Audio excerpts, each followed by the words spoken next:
Olá, eu sou o professor Marcos Cabral e nós vamos iniciar o nosso curso de Física do primeiro ano tentando responder uma pergunta básica. O que é física? Não saia daí!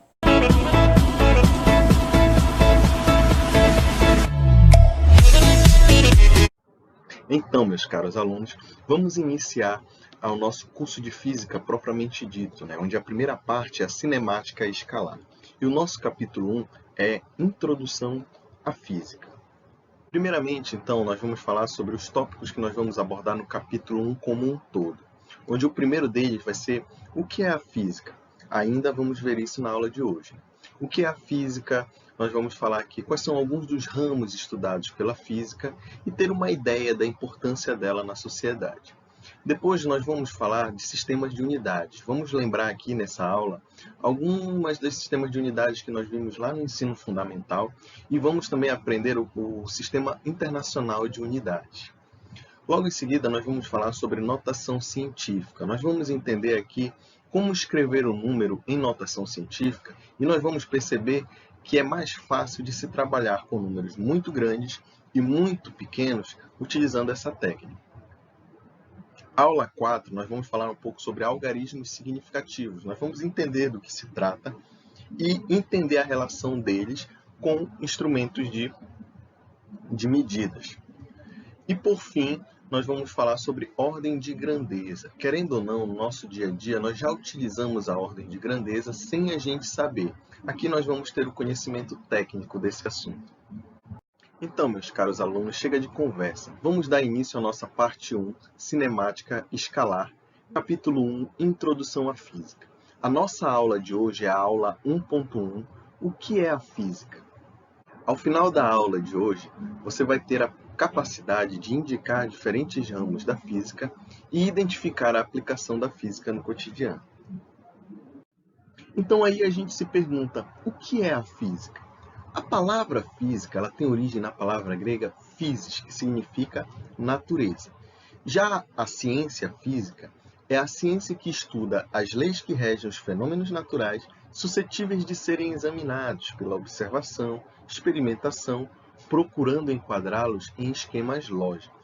Para nós entendermos melhor, nós precisamos conceituar o termo aqui fenômenos naturais. O que seriam fenômenos naturais? Bem, fenômenos naturais é qualquer evento que ocorra na natureza, desde eventos mais banais, como, por exemplo, você deixar cair a sua caneta no chão, por exemplo, e até eventos mais complexos, como a queda de um raio nas proximidades da sua casa. Então, ambos são eventos naturais, são fenômenos naturais. E a física busca o quê? Estudar esses fenômenos, fazer experimentos e elaborar teorias, sempre seguindo pela lógica. Agora vamos falar um pouco dos ramos estudados na física. A física até o século XIX era dividida nos seguintes ramos. A mecânica, que é a parte da física que estuda as leis que regem os movimentos dos corpos. Por exemplo, uma pessoa correndo, um avião voando e até mesmo um planeta orbitando ao redor do Sol. Entre outros sistemas. Vale ressaltar que a mecânica é o escopo do estudo da física do primeiro ano. O segundo ramo é a termologia. Na termologia, nós estudamos os fenômenos relacionados ao estudo do calor. Aí, a gente entende, por exemplo, quais são os princípios básicos de funcionamento de um motor de automóvel, de geladeira da nossa casa, até mesmo de usinas termoelétricas, entre outros diversos fenômenos que existem. O outro ramo estudado pela física é a ondulatória. Na ondulatória, nós vamos estudar os fenômenos relacionados a ondas. Com certeza você já viu uma onda do mar ou uma onda do rio. São fenômenos do tipo ondulatório. Outro tipo de onda são as ondas responsáveis pela nossa comunicação através da fala, que são as ondas sonoras. Um outro ramo estudado pela física é a óptica. Na óptica, nós vamos estudar os fenômenos relacionados à luz e suas propriedades. Então, vamos ver como é que funciona o olho humano. E se esse olho possui algum problema de visão, como a gente faz para corrigir esse problema utilizando um óculos, por exemplo. Câmeras fotográficas, como elas funcionam? Um binóculo, um microscópio óptico, como eles funcionam? Nós vamos ver aqui em óptica. E o outro ramo estudado pela física é o eletromagnetismo. Como o próprio nome diz, nós vamos estudar aqui fenômenos relacionados à eletricidade e ao magnetismo. São os conceitos básicos, né, que fazem funcionar os nossos aparelhos elétricos em casa, as nossas instalações elétricas da nossa casa também. Como funcionam, por exemplo, uma bússola e o ímã através das propriedades magnéticas deles, entre outras situações. Vale ressaltar que até o final do século XIX, alguns cientistas acreditavam que a física já tinha sido quase toda descoberta, que não havia mais nada para se descobrir na física, a não ser aumentar a precisão de medição de algumas constantes físicas existentes na natureza. Mal eles sabiam que estavam totalmente enganados. Agora nós vamos entender por que os cientistas do final do século XIX erraram feio quando disseram que a física já estava praticamente toda solucionada. Sabe por quê? Porque no início do século XX, mais precisamente no ano de 1900, a física sofre uma grande revolução. E o responsável por ela foi esse senhor chamado Max Planck, que viveu em 1858 até 1949. Em 1900, ele publicou um artigo importantíssimo que explicava a radiação do corpo negro, a emissão de radiação de um corpo negro. E esse artigo ficou conhecido como o embrião, o estopim, o início da teoria quântica.